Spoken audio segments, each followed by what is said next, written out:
copper. To businesses and homeowners, it's known for conducting electricity.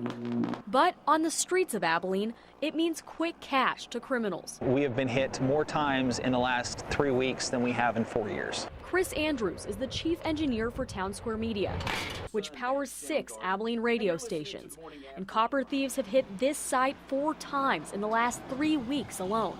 That means $6,000 in stolen copper, but close to $30,000 in damage. If it knocks the station off the air, we start counting by the minute.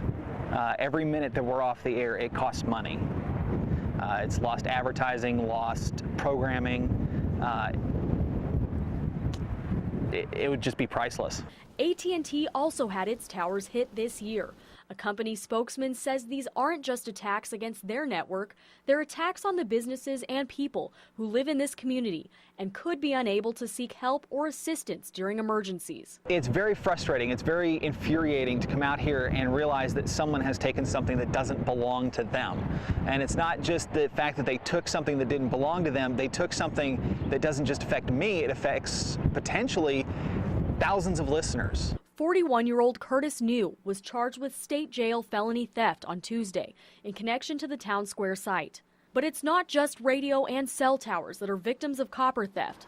Just last week, Journeyman Construction reported 12 feet of copper wiring was stolen from this future Abilene apartment complex. Damages are estimated at $50,000. These criminals, I don't know what they're thinking, but the consequences could be dire. So just how much is the copper itself worth? The market value changes each day, but prices are typically more than $3 a pound. When it comes to stealing copper, insulated wiring is one of the most popular items, and criminals have learned that taking the insulation off of the wiring actually gets them more bang for their buck. City Council passed a metal ordinance in December to force salvage yards to record each transaction on Leads Online and follow through with a temporary hold on the sale of recently purchased metals.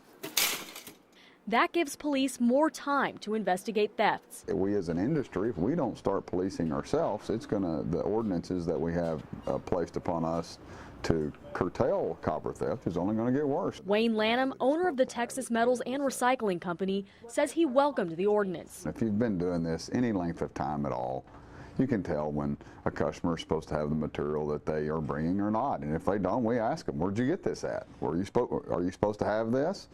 And we've had people plumb leave, get upset. He thinks the ordinance is helping, but it doesn't keep thieves from selling outside the city. The only thing we see is that I would love to happen is that Abilene get with local law enforcement, so all the surrounding communities that have scrap yards, and try to get something similar on board for them. Ariana Garza, KTexas News.